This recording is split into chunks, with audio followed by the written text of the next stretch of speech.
नमस्कार, मैं अभिषेक शुक्ला। आप देख रहे हैं समाचार भारतवर्ष। आज हम अपनी टीम के साथ मौजूद हैं उन्नाव क्षेत्र में, जहां पर आप हमारे बगल में देख रहे होंगे एक युवा साथी मौजूद हैं।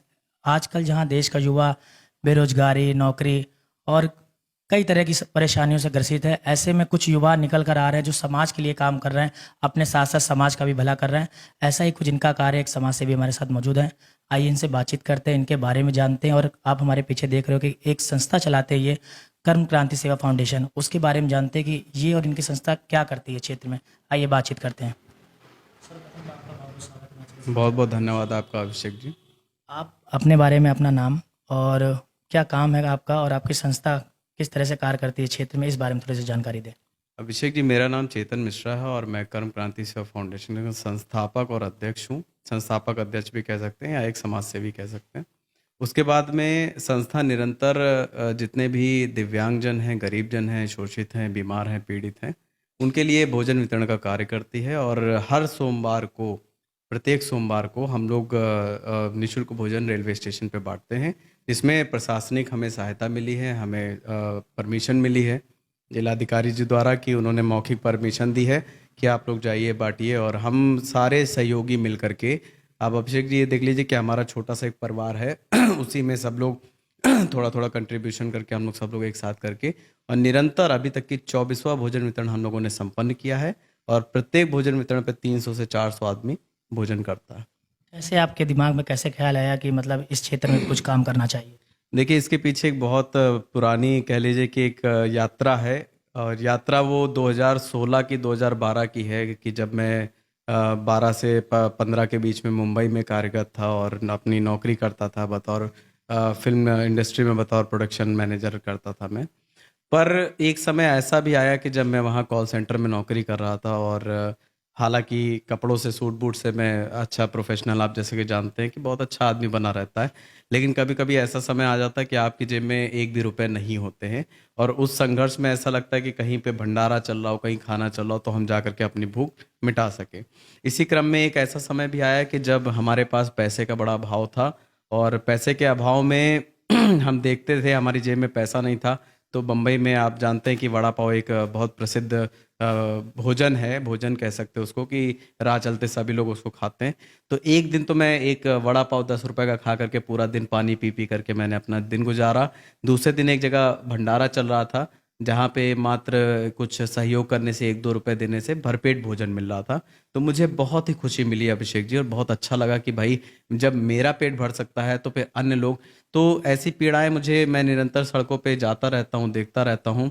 11 सालों का संघर्ष है, और मैं देखता रहता हूँ कि भाई कैसे क्या लोग बीमार हैं, अस्पताल में आए हैं, दवाइयाँ के पैसे नहीं हैं, और स्टेशन पे जा रहे हैं, पैसे नहीं होते खाने के लिए, तो उनके लिए विशेष सुविधा चालू करी गई है। इसमें जो भी सहयोगी हैं वो अपना निरंतर सहयोग करते हैं, उसी के दम पे कार्य चलता है। मतलब कहीं ना कहीं आपका कहना है, जब आपका स्ट्रगल पीरियड चल रहा था, उस समय आपको ये सीख मिली कि अगर आज हमारा पेट किसी के द्वारा भर रहा है, तो आगे चल के अगर हम अपने पैरों पर खड़े होते हैं तो हम भी कुछ कार्य करेंगे। बिल्कुल बिल्कुल। और हमारा तो उद्देश्य भी ऐसा है कि यदि हम सबकी सहायता मिलती रही, सहयोग मिलता रहा, पूरे उन्नाव जनपद का सहयोग मिलता रहा, तो भविष्य में हम लोग एक रसोई का निर्माण करने जा रहे हैं, जिसमें पहले आज़ाद की रसोई का, चूंकि आज़ाद की रसोई एक ऐसा नाम हमने रखा है, वो आज़ाद जी हमारे उन्नाव जनपद का उनका ननिहाल था, बदरका में बहुत प्रसिद्ध हैं वो। और पूरा देश ही नहीं, पूरा विदेश और पूरा देश और पूरा संसार जानता है आज़ाद जी के बारे में। कोई ऐसा होगा जो चंद्रशेखर आज़ाद जी के बारे में ना जानता हो। और तो उनके ही विषय में हम लोगों ने सोच करके, हम लोगों ने सोचा कि उन्नाव जनपद को एक नया गौरव मिलेगा, एक नई पहचान मिलेगी, और एक ऐसी रसोई का निर्माण करें जिसमें प्रत्येक दिन में मात्र अमूमन 10 रुपए, आज अभिषेक जी देखिए 10 रुपए एक ऐसी धनराशि हो गई है जिसमें आज एक बिस्किट का पैकेट भी ढंग का नहीं आता है। पर यदि संस्था 10 रुपए में भरपेट भोजन किसी को कराने का कार्य करेगी सबके सहयोग से, तो मुझे लगता है उन्नाव जनपद में एक बदलाव आने का कारण भी बन सकता है।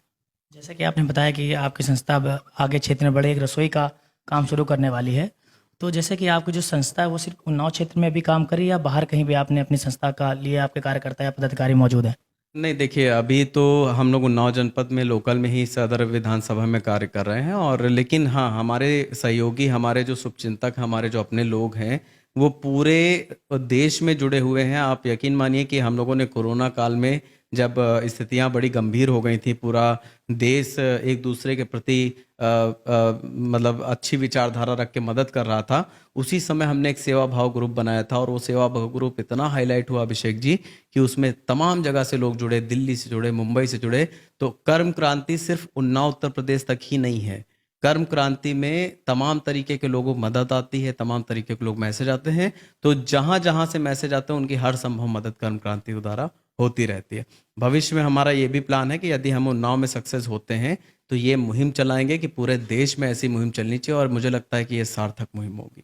जैसे कि आपने बताया कि जो आपके सहयोगी आपका साथ देते हैं, अगर हमारे चैनल के माध्यम से दर्शक आपको देख रहे हैं और सुन रहे हैं, अगर वो आपकी संस्था के साथ जुड़ना चाहते हैं और कार्य करना चाहते हैं, तो वो किस तरह आपसे संपर्क करेंगे?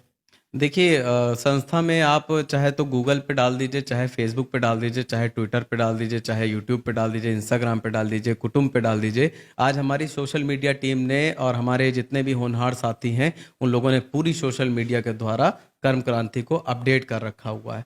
आप वहां जा सकते हैं, हमारा बैंक अकाउंट नंबर है, हमारा रजिस्टर्ड बैंक अकाउंट नंबर है। किसी अन्य सहयोगियों, किसी और पदाधिकारी से बात करने की ज़रूरत नहीं है। आप डायरेक्टली ऑफिशियली वेबसाइट पे जा सकते हैं, वहाँ पे हम कार्यालय का नंबर पड़ा है, कार्यालय के नंबर पे भी संपर्क कर सकते हैं। और डायरेक्टली क्यूआर कोड के माध्यम से जो सहयोग राशि या जो भी अनाज स्वरूप, हम ये नहीं कहते हैं अभिषेक जी केवल सहयोग राशि ही भेजी जाए, क्योंकि आज की तारीख में ऐसी कई संस्थाएं भी कार्य करें। मैं किसी की बुराई नहीं करता हूँ, हालांकि सभी लोग अच्छा ही कार्य कर रहे हैं, पर कुछ ऐसी संस्थाएं भी हैं जिन्होंने केवल धन उगाही करने का कार्य किया हुआ है। उस बीच में लोगों का विश्वास टूटा है, लोग मदद करना चाहते हैं, लेकिन वो ये चाहते हैं कि जो सच्चा प्लेटफॉर्म है, जो अच्छा प्लेटफॉर्म है, वहाँ कहाँ दिया जाए। तो हमारे यहाँ तो सब कुछ सार्वजनिक होता है। हम लोग सारा हिसाब किताब मासिक जो मीटिंग होती है उसमें आम पब्लिक को दिखाते हैं, ताकि वो सारे लोग संतुष्टित हैं और सारे लोग जवाब दे करके हमें अपने सवाल जवाब कर सकते हैं। यदि कोई मदद करना चाहता है या संस्था से जुड़ना चाहता है तो हमारे ऑफिशियली वेबसाइट पे जा करके हम लोगों से संपर्क कर सकता है, और क्यूआर कोड के माध्यम से बैंक अकाउंट से जो सहयोग राशि है, जो भी सहयोग करना चाहता है वो कर सकता है। जैसे कि आपने बताया, जब आपने अपना कर्म क्रांति सेवा फाउंडेशन चालू किया, तो जैसे कि सहयोग मिलता है, तो ऐसे में आरोप प्रत्यारोप भी बहुत लगते हैं, चाहे नेता हो या अभिनेता या समाज सेवी। तो ऐसे में किन चीज़ों का, मुसीबतों का आपको सामना करना पड़ा या नहीं अभी तक? ऐसा कुछ हुआ आपके साथ? देखिए, आरोप प्रत्यारोप तो कह सकते हैं कि एक पुरानी कहावत है। हमारे जितने भी बड़े हैं, आदरणीय हैं, वो हमेशा मंच से बोलते रहते हैं और मुझे बहुत कुछ सीखने को मिलता है उनसे। तो वो हमेशा कहते हैं कि निंदा उसी की होती है जो जिंदा होता है, बाकी जो मुर्दे हो जाते हैं उनकी निंदा कभी नहीं होती है। यदि आप समाज में कार्य करेंगे तो आपकी टांग खींचने वाले बहुत सारे लोग आते हैं, बहुत सारे लोग बुराई करते हैं, तारीफें करते हैं, पर मुझे लगता है कि अभी तक की कर्म क्रांति को जितना प्यार, स्नेह और जितना दुलार मिला है उन्नाव जनपद से, मुझे लगता है कि बुराई करने वाले दो चार अगर होंगे भी तो उससे कोई कर्म क्रांति को फर्क नहीं पड़ता। और क्योंकि चाहने वाले बहुत हैं, आशीर्वाद देने वाले बहुत हैं, हर वर्ग का व्यक्ति हमसे जुड़ा हुआ है, हर समाज का व्यक्ति हमसे जुड़ा हुआ है, हर जाति का व्यक्ति अभिषेक जी जुड़ा हुआ है। कोई जाति विशेष, धर्म विशेष हम लोग कार्य नहीं करते हैं। मतलब कि सबके हित में काम हो रहा है। बिल्कुल सबके हित में कार्य हो रहा है। 24 एक ऐसी संस्था है जिसमें 17 घंटे आप फोन पे किसी भी वक्त फोन लगा करके आप जानकारी ले सकते हैं, मदद मांग सकते हैं, और जो मदद आप चाहते हैं वो आपको हर संभव करने का प्रयास हम लोग करते हैं। जैसा कि आप एक समाज सेवी के रूप में उभर के आ रहे हैं, इसके आगे भी कुछ आपका प्लान चल रहा है या मतलब जो लोग मदद नहीं पहुंचा पा रहे, कुछ राजनीतिक अपना फ्यूचर देख रहे हैं? जैसे कि लोग बोलते हैं, बहुत से समाज सेवी निकल के आते हैं जो नहीं कर पाते हैं उस संस्था के जरिए, तो राजनीतिक दृष्टि से कुछ आगे सोच रहे हैं अपने भविष्य के बारे में? देखिए, राजनीतिक मुझे लगता है कि एक बहुत अच्छा एक प्लेटफॉर्म है अगर समाज सेवा की जाए, और समाज सेवा के लिए ही राजनीति था। आप देख लीजिए कि स्वर्गीय अटल बिहारी वाजपेयी जी हैं, हमारे मार्गदर्शक हैं, और आप कई भी ऐसे चले जाइए, द्रौपदी मुर्मू जी को देख लीजिए, हमारी राष्ट्रपति जी हैं। इन लोगों ने गरीबी से संघर्ष कर करके वो पद पाए हैं, वो चीज़ें पाई हैं, और इन लोगों ने समाज में ऐसे ऐसे कार्य किए हैं। आदरणीय बहुत सारे प्रताप चंद्र सारंगी जी हैं जो मेरे मार्गदर्शक हैं, रघुनंदन शर्मा जी हैं, और काफ़ी लोग ऐसे हैं जिनको मैं अपनी मार्गदर्शक मान करके आगे बढ़ता हूँ। लेकिन मेरा कोई भी विचार अभिषेक जी चुनाव लड़ने का नहीं है, और भविष्य में अभी तक तो फिलहाल कोई चुनाव लड़ने का विचार नहीं बनाया है। बाकी अगर उन्नाव की जनता भविष्य में अगर चाहेगी कि एक समाज सेवी को कोई जिम्मेदारी दी जाए तो मैं जनता की राय पे और जनता के हक में चलने का कार्य करूंगा। जी, बहुत बहुत धन्यवाद।